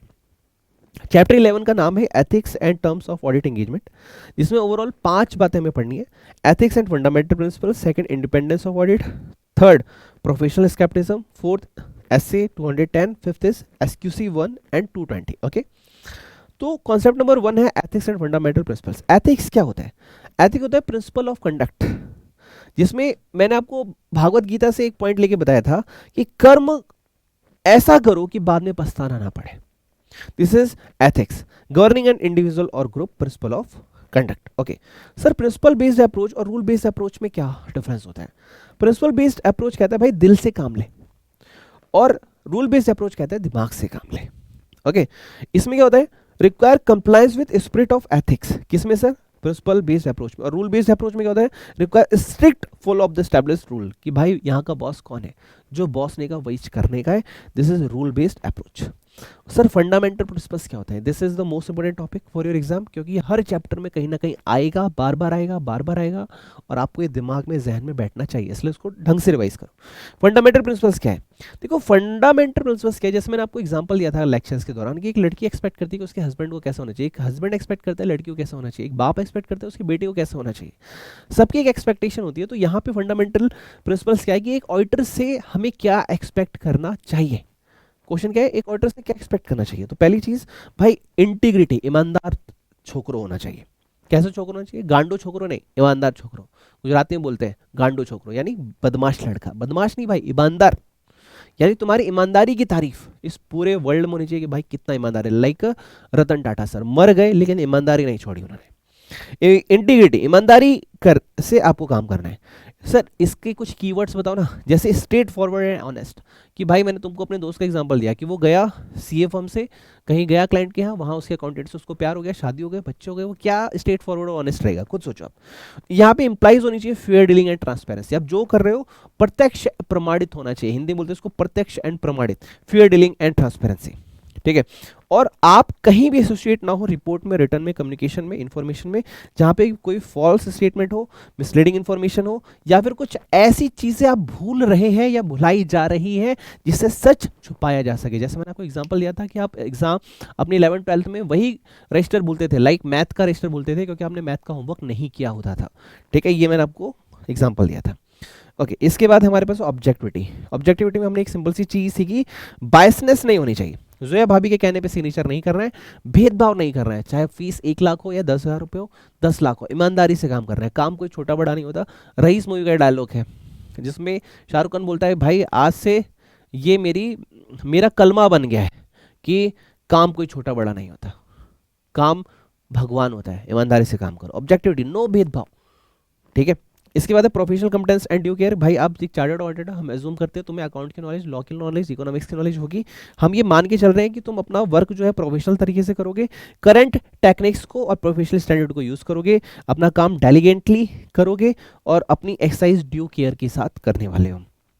कॉन्फिडेंशियलिटी का मतलब होता है क्लाइंट की बातों को इधर उधर जाके बोलना नहीं है, उनकी बातों को पेट में पचाना है। एक मराठी वर्ड होता है पचको मत, इट मीन्स कि बाहर उस बात को ले जाके नहीं बोलना है, उसको डाइजेस्ट करो, अपने अंदर रखो, अपनी फाइल्स तक रखो, हर जगह ढिंडोरा नहीं पीटना है क्लाइंट की बातों का। अनलेस 3 कंडीशन है यहाँ पे, एक है लॉ ने ना कहा हो, सेकंड क्लाइंट या एम्प्लॉयर खुद ना पूछ रहा हो, थर्ड कि आपकी प्रोफेशनल ड्यूटी बन गई है जिसको हम कहते हैं कोड ऑफ ऑडिट, उसके अंदर आपको बताना ना पड़े। And the last point we have to revise कि प्रोफेशनल बिहेवियर होना चाहिए। प्रोफेशनल बिहेवियर का मतलब क्या है? हमने एक क्वेश्चन पढ़ा था कि भाई आपको नोटिस पे नोटिस आ रहे हैं, आप जवाब नहीं दे रहे, क्या है भाई? अरे भाई जिस काम के लिए तुमको पढ़ाया लिखाया गया वो काम तो ईमानदारी से करो। प्रोफेशनल बिहेवियर, ना तुम रिप्लाई कर रहे हो, ना क्लाइंट की कॉल उठा रहे हो, ना तुम ऑडिट रिपोर्ट टाइम से बना रहे हो, ना तुम बोल रहे हो भैया मैं रिटर्न फाइल नहीं करूंगा, रिटर्न फाइल नहीं करूंगा क्योंकि मेरे पास बहुत सारा काम है, मेरा सर्वर डाउन हो गया इसलिए मैंने काम नहीं किया। This is all our excuse. If you are professional so behave like a professional, ठीक है। This is revision of part 1 chapter 11, ठीक है। बाकी पार्ट्स और बाकी ऑडियो आपको मिलते रहेंगे टेलीग्राम ग्रुप में, और मेरा व्हाट्सएप नंबर नोट डाउन कर लेना 9357194404। लाइफ में एक चीज़ याद रखना, हमेशा याद रखना कि हमें हर हाल में जीतना है। हमें मेहनत इस तरीके से नहीं करनी कि देखा जाएगा क्या होगा, नहीं, मेहनत इस तरीके से करनी है कि वही होगा जो मैंने सोचा है। अपनी मेहनत पे इतना यकीन होना चाहिए कि परमात्मा खुद उठ के बोले you are the next champion at any how at any cost. Thank you and God bless you.